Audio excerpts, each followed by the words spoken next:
कल्पना कीजिए कि एक बहुत बड़े और एकदम सुरक्षित बैंक में डकैती हो रही है, लेकिन चारों तरफ अलार्म बज रहे हैं और एकदम अफरा तफरी मची हुई है। ओहो, ऐसी स्थिति में तो मतलब कोई भी घबरा जाएगा। हाँ बिल्कुल।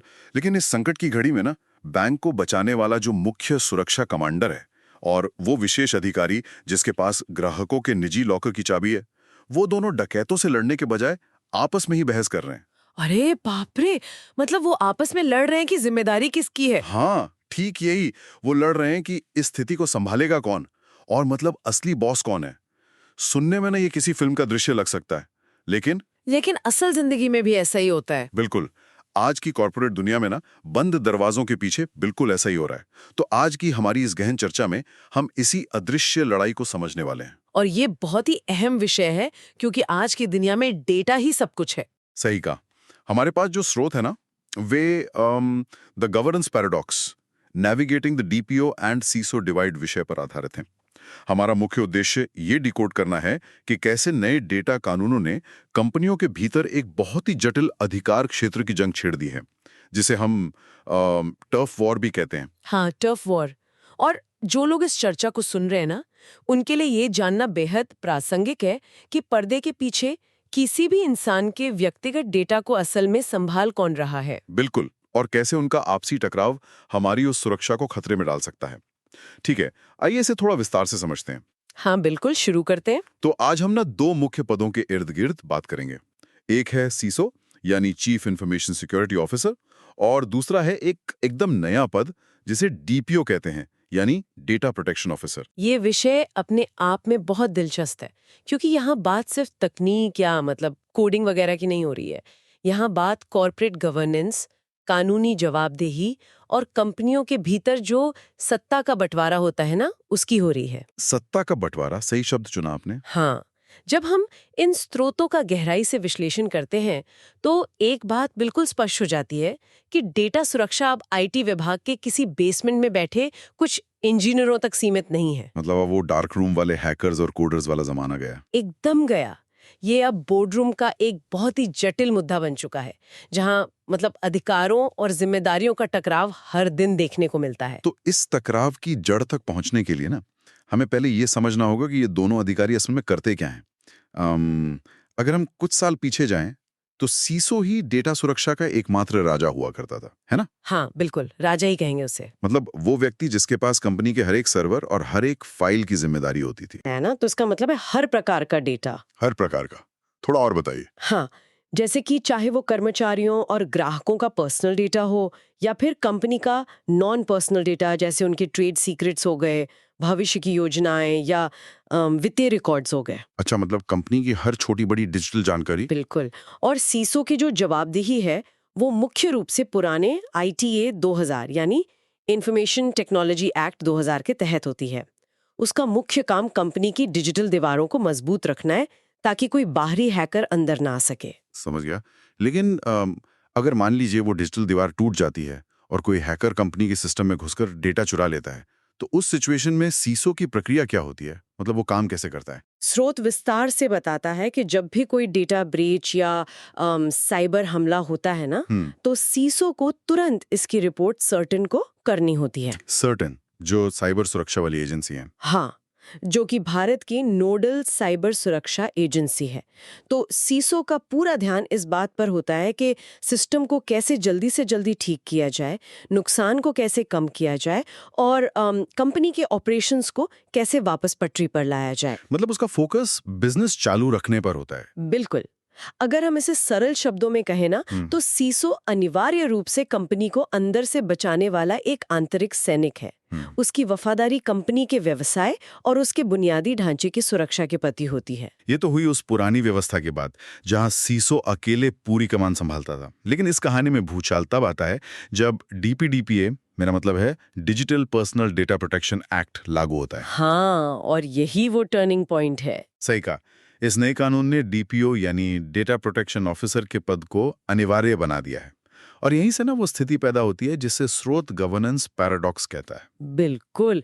और ये पैराडॉक्स इसलिए पैदा होता है क्योंकि डीपीडीपीए के आने के साथ डीपीओ सामने तो आता है, लेकिन वो पूरे डेटा का कस्टोडियन नहीं है। अच्छा, तो वो किसका कस्टोडियन है?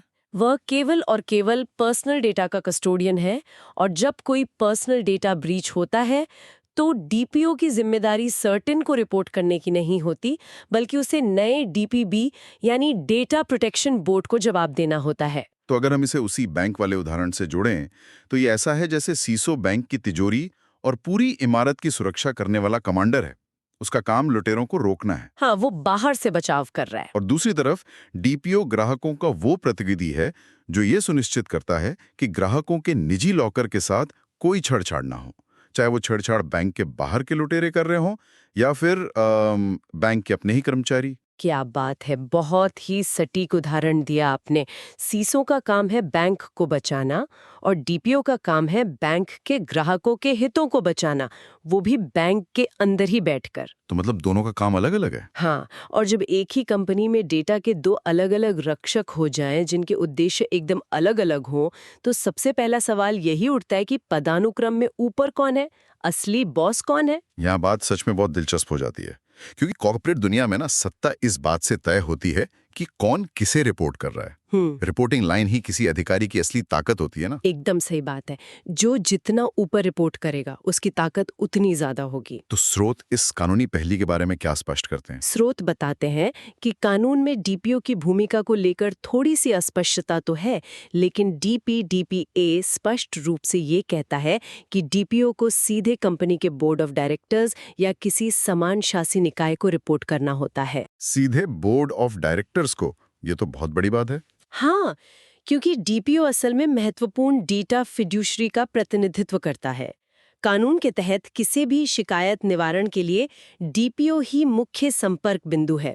इसका मतलब अगर मुझे कोई शिकायत है तो? मतलब अगर किसी आम नागरिक को लगता है कि कंपनी उसके डेटा का गलत इस्तेमाल कर रही है, तो वो सीधे डीपीओ के पास जाएगा, सीसो के पास नहीं। लेकिन सीसो के लिए ऐसी कोई कानूनी बाध्यता नहीं है कि वो सीधे बोर्ड को रिपोर्ट करे।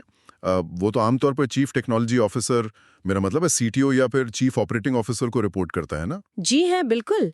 सीसो के लिए ऐसी कोई कानूनी आवश्यकता नहीं है कि वो सीधे बोर्डरूम में बैठे। इसलिए कॉर्पोरेट पदानुक्रम में ना ऐसा प्रतीत होता है कि डीपीओ का स्टेटस अचानक से सीसो से बड़ा हो गया है। बाप रे, ये तो ईगो का टकराव भी हो सकता है। बिल्कुल होता है। इसके अलावा अगर हम डीजीपीएसआई यानी data governance and protection standard of India के दिशा निर्देशों को देखें ना, तो डीपीओ की भूमिका बहुत ही व्यापक है। वो सिर्फ नियम नहीं बताता, बल्कि तकनीकी और संगठनात्मक उपायों को लागू करने के लिए भी जिम्मेदार है। लेकिन मैं सोच रहा था, क्या ये सच में व्यावहारिक है? अगर मैं किसी कंपनी का सीईओ हूं तो मेरा मुख्य व्यवसाय तो मुनाफा कमाना है ना। जाहिर सी बात है, हर कंपनी मुनाफे के लिए ही है। और सीसो उस मुनाफे की, कंपनी के ट्रेड सीक्रेट्स की रक्षा कर रहा है। दूसरी तरफ डीपीओ केवल लोगों की प्राइवेसी देख रहा है। तो क्या कोई भी बोर्ड सच में सीसो से ज्यादा एक डीपीओ को तरजीह देगा? क्या ये केवल कागजी ताकत नहीं है? ये एक बहुत ही वाजिब सवाल पूछा आपने। देखने में ऐसा लग सकता है कि बोर्ड सीसो को ज्यादा महत्व देगा क्योंकि वो सीधे मुनाफे से जुड़ा है, लेकिन ना, डीपीडीपीए के तहत जो भारी जुर्माने का प्रावधान है, हाँ, सुना है जुर्माने बहुत बड़े हैं। बहुत बड़े, जो करोड़ों में जा सकता है, वो जुर्माने का डर बोर्ड को मजबूर करता है कि वे डीपीओ की बात को पूरी गंभीरता से लें। प्राइवेसी का उल्लंघन अब केवल एक छोटी सी पीआर समस्या नहीं रह गई है। मतलब अब सिर्फ माफी मांगने से काम नहीं चलेगा? एकदम नहीं, ये कंपनी को दिवालिया तक कर सकता है। इसलिए डीपीओ की ताकत केवल कागजी नहीं है, वो सीधे तौर पर कंपनी के वित्तीय जोखिम को नियंत्रित कर रहा है। इस टकराव को देखकर तो ये लगता है कि ये कंपनियां इस झंझट में पड़ना ही नहीं चाहेंगी। मतलब अगर दोनों का काम डेटा बचाना ही है तो कोई भी कंपनी अपना पैसा और समय बचाने के लिए सीधे सीसो को ही डीपीओ का अतिरिक्त पदभार क्यों नहीं सौंप देती? ये बहुत से लोगों के दिमाग में आता है ना? एक ही व्यक्ति को दोनों काम सौंप देने से तो ये पूरी की पूरी टफ वॉर ही खत्म हो जाएगी। बहुत से संगठन शुरुआत में यही सोचते हैं और स्रोत भी इस बात की पुष्टि करते हैं कि कंपनियां इस टकराव से बचने के लिए सीसो को ही डीपीओ नामित करने का आसान रास्ता खोजने की कोशिश करती हैं। तो इसमें बुराई क्या है? बुराई ये है कि स्रोत इसे कानूनी और नैतिक दोनों रूपों से स्पष्ट तौर पर गलत मानता है। गलत क्यों? एक व्यक्ति दोनों जिम्मेदारियां क्यों नहीं निभा सकता? क्योंकि यहाँ सीधे तौर पर हितों का टकराव है। स्रोत डीपीओ को फिड्यूशरी ऑफ अ फिड्यूशरी कहता है। ये शब्द थोड़ा भारी है, फिड्यूशरी ऑफ अ फिड्यूशरी। इसे थोड़ा विस्तार से समझाइए ना। हाँ बिल्कुल। फिड्यूशरी का मतलब है कोई ऐसा व्यक्ति या संस्था जिस पर भरोसा करके कोई कीमती चीज सौंपी जाए। जब कोई उपभोक्ता अपना डेटा किसी कंपनी को देता है ना, तो वो कंपनी डेटा फिड्यूशरी बन जाती है। ठीक है, कंपनी फिड्यूशरी हो गई। हाँ, उस कंपनी की जिम्मेदारी है कि वो उस डेटा की रक्षा करे। अब डीपीओ उस कंपनी के अंदर बैठा एक ऐसा व्यक्ति है जिसकी जिम्मेदारी ये जांचना है कि कंपनी अपने ग्राहकों के प्रति ये जिम्मेदारी सही से निभा रही है या नहीं। अच्छा, इसलिए वो फिड्यूशरी का भी फिड्यूशरी है। बिल्कुल। डीपीओ की प्राथमिक वफादारी उन आम लोगों के प्रति है जिनका डेटा कंपनी के पास है। यानी अगर हम एक काल्पनिक स्थिति लें, मान लीजिए कंपनी का मार्केटिंग विभाग एक ऐसा नया एआई टूल लाना चाहता है जो कर्मचारियों के ईमेल पढ़कर ये भविष्यवाणी कर सके कि कौन नौकरी छोड़ने वाला है। ये तो काफी डरावना टूल है। हाँ, लेकिन ये टूल कंपनी को लाखों रुपए बचा सकता है। तो अगर सीसो ही डीपीओ है तो वो शायद सिर्फ ये देखेगा कि ये टूल हैक ना हो पाए, है ना, और वो इसे हरी झंडी दे देगा। बिल्कुल सही पकड़े आप। लेकिन अगर एक स्वतंत्र डीपीओ वहां है तो वो ये कहेगा कि भाई ये टूल कर्मचारियों की प्राइवेसी और उनकी सहमति के बिना काम कर रहा है, इसलिए इसे लॉन्च नहीं किया जा सकता, भले ही कितना भी सुरक्षित क्यों ना हो। मतलब वो कंपनी के खिलाफ जाकर लोगों के लिए खड़ा होगा। हाँ, अगर एक ही व्यक्ति दोनों पदों पर होगा तो वो खुद के बनाई सुरक्षा उपायों और खुद के द्वारा मंजूर किए गए प्रोजेक्ट्स का निष्पक्ष ऑडिट कैसे करेगा? ये तो असंभव है। सही बात है, खुद की गलती कौन निकालता है। तो ये तो स्पष्ट हो गया कि बोर्डरूम में और कागजों पर ये हितों का टकराव कैसे काम करता है। लेकिन ये बहस केवल मीटिंग कमरों तक तो सीमित नहीं है ना। बिल्कुल नहीं।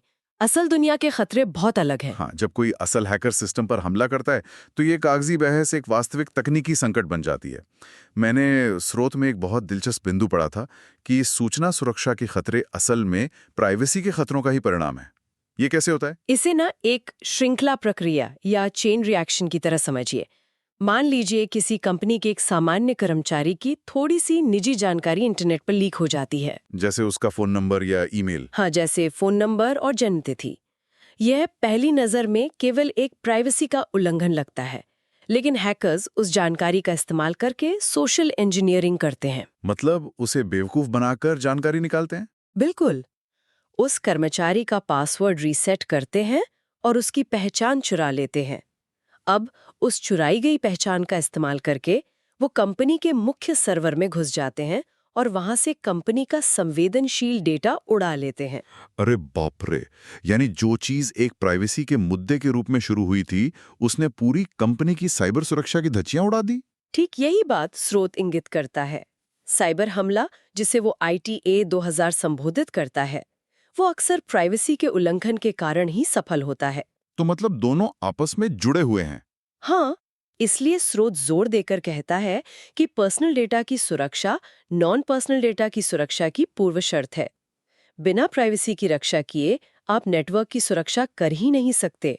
ये तो बहुत ही बुनियादी बदलाव है सोचने के तरीके में। इसका मतलब है कि डीपीओ का काम सिर्फ अनुपालन, ये कंप्लायंस नहीं है, वो असल में सुरक्षा की पहली पंक्ति में खड़ा है। बिल्कुल, वो एक फ्रंट लाइन वॉरियर है।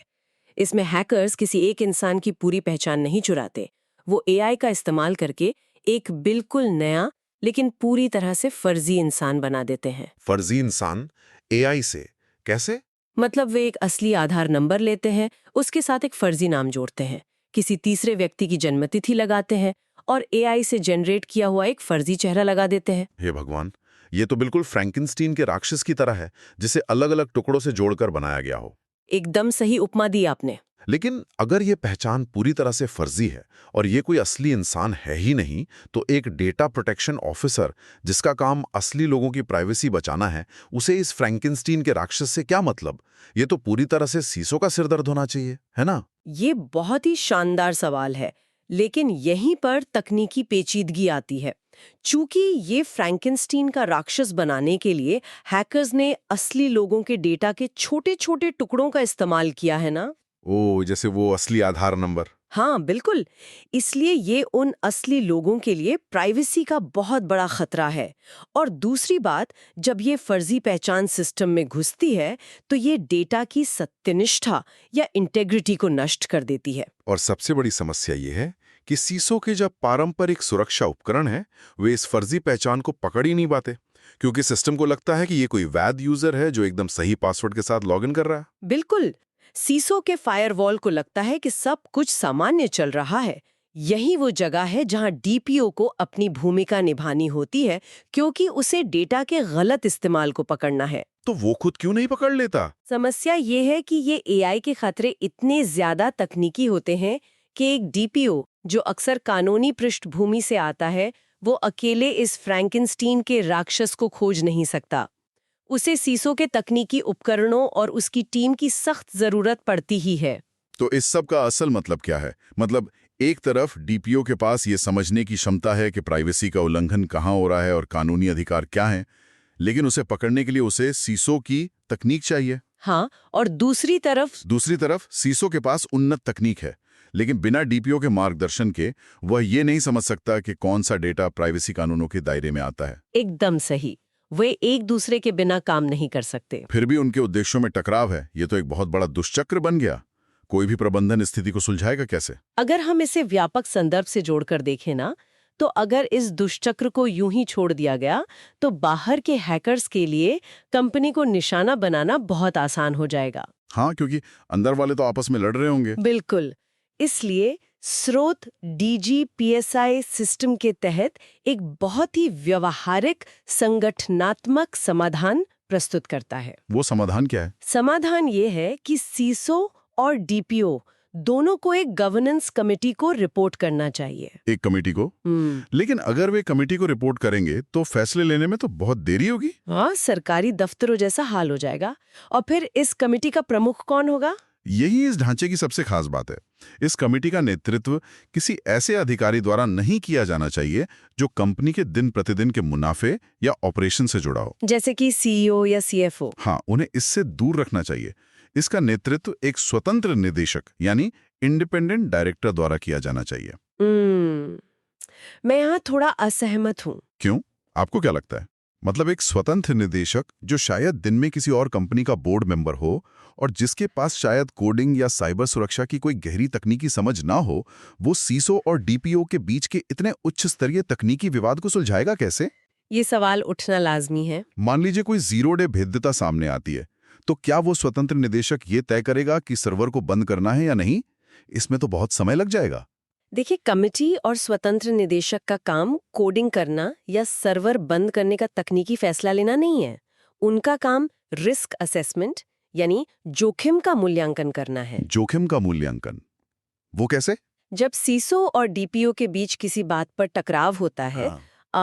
मान लीजिए सीसो कहता है कि हम एक नया ट्रैकिंग सॉफ्टवेयर लगाएंगे जो कंपनी को सुरक्षित रखेगा, और डीपीओ कहता है कि ये सॉफ्टवेयर प्राइवेसी कानून तोड़ता है। हाँ, ये क्लासिक टकराव है।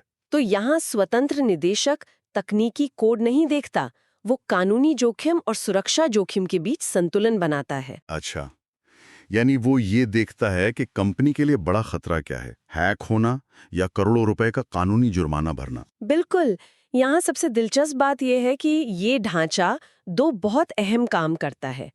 पहला, ये डीपीओ और सीसो दोनों को समान दर्जा देता है। मतलब कोई बॉस और कोई जूनियर नहीं है। हाँ, जब दोनों एक ही कमेटी को रिपोर्ट करते हैं तो कोई भी खुद को दूसरे का बॉस नहीं समझता। ईगो की लड़ाई वहीं खत्म हो जाती है। और दूसरा, ये ढांचा ये सुनिश्चित करता है कि सुरक्षा के उपाय ऐसे हों जो प्राइवेसी का भी पूरी तरह सम्मान करें। ये एक बहुत ही तार्किक और मतलब सुलझा हुआ समाधान है। तो अगर हम इस पूरी चर्चा के दागों को एक साथ पिरोएं और ये देखें कि हमने इन स्रोतों से असल में क्या सीखा है, तो सबसे बड़ा टेक अवे यही है कि डेटा सुरक्षा की दुनिया अब पूरी तरह से बदल चुकी है। एकदम सही। अब ये सिर्फ आईटी का सिरदर्द नहीं रहा।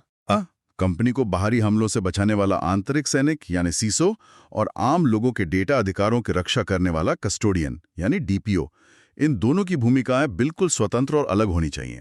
हाँ, उन्हें एक दूसरे के काम में दखल नहीं देना चाहिए। लेकिन किसी भी कंपनी की सफलता इस बात पर निर्भर करेगी कि वे दोनों एक साथ मिलकर कैसे काम करते हैं। प्राइवेसी और सिक्योरिटी के बीच का यह नाजुक संतुलन ही सब कुछ तय करेगा। और जो लोग इस गहन चर्चा को सुन रहे हैं ना, उनके लिए इसका व्यवहारिक मूल्य समझना बहुत जरूरी है। बिल्कुल, श्रोताओं को भी पता होना चाहिए कि उनके लिए इसका क्या मतलब है। जब भी कोई उपभोक्ता अपना डेटा किसी कंपनी को सौंपता है, तो उसे ये विचार करना चाहिए कि उस कंपनी का गवर्नेंस ढांचा कैसा है। क्या वहाँ सीसो ही डीपीओ की कुर्सी पर बैठा है? हाँ, या उनके पास एक स्वतंत्र डीपीओ है जो एक स्वतंत्र गवर्नेंस कमेटी को रिपोर्ट करता है। कंपनी की नीयत उसके विज्ञापनों से नहीं बल्कि उसके कॉर्पोरेट ढांचे से तय होती है। ये सच में आंखें खोलने वाला है। ढांचा ही ये तय करता है कि कंपनी आपके डेटा की परवाह करती है या सिर्फ अपने मुनाफे की। लेकिन चर्चा खत्म करने से पहले ना मेरे दिमाग में एक बहुत ही अजीब लेकिन महत्वपूर्ण विचार आ रहा है। अच्छा, किस बारे में? जो हमने एआई और सिंथेटिक आइडेंटिटी के बारे में बात की थी ना, उससे जुड़ा है। जी बताइए, क्या विचार आ रहा है? हमने चर्चा की कि कैसे एआई असली लोगों के डेटा के टुकड़े लेकर फर्जी पहचान बनाता है, और क्योंकि उसमें असली लोगों का डेटा होता है इसलिए डीपीओ उसकी जांच करता है। हाँ, क्योंकि उसमें प्राइवेसी का जोखिम है। लेकिन जरा सोचिए, अगर हम भविष्य की ओर देखें जहां एआई इतना उन्नत हो जाए कि वो ऐसी पूरी तरह से नई पहचान बनाने लगे जिनका किसी भी असली इंसान से कोई वास्ता ही ना हो। मतलब पूरी तरह से काल्पनिक पहचान? हाँ, कोई चुराया हुआ आधार नंबर नहीं, किसी असली इंसान का कोई अंश नहीं, बस एआई द्वारा बनाया गया एक बिल्कुल नया स्वतंत्र डिजिटल व्यक्ति जो इंटरनेट पर काम कर रहा है। बाप रे, ये तो एकदम साइंस फिक्शन जैसा लग रहा है। है ना? तो उस पूरी तरह से गैर मानवीय डेटा का रक्षक कौन होगा? क्या नए डेटा कानूनों के तहत उस एआई को भी प्राइवेसी का अधिकार मिलेगा? क्या भविष्य में डीपीओ की भूमिका केवल इंसानों के डेटा तक सीमित रहेगी या उसे इन डिजिटल भूतों की भी रक्षा करनी पड़ेगी? ये तो बहुत ही गहरा और हिला देने वाला सवाल है। मौजूदा कानून तो केवल प्राकृतिक मनुष्यों की बात करते हैं, लेकिन तकनीक जिस गति से आगे बढ़ रही है ना, कानून निर्माताओं को इस पर बहुत जल्द विचार करना ही होगा। बिल्कुल, उस डिजिटल तिजोरी के बाहर तैनात सीसो, अंदर बैठे डीपीओ और भविष्य के इन एआई भूतों के विचार के साथ हम आज की इस गहन चर्चा को यही विराम देते हैं। बहुत ही शानदार चर्चा रही आज की। अगली बार जब कोई भी व्यक्ति किसी वेबसाइट पर आई एग्री पर क्लिक करे ना, तो उसे याद रखना चाहिए कि पर्दे के पीछे उसके डेटा को लेकर कितनी बड़ी जंग लड़ी जा रही है। सोचने के लिए सच में बहुत कुछ है।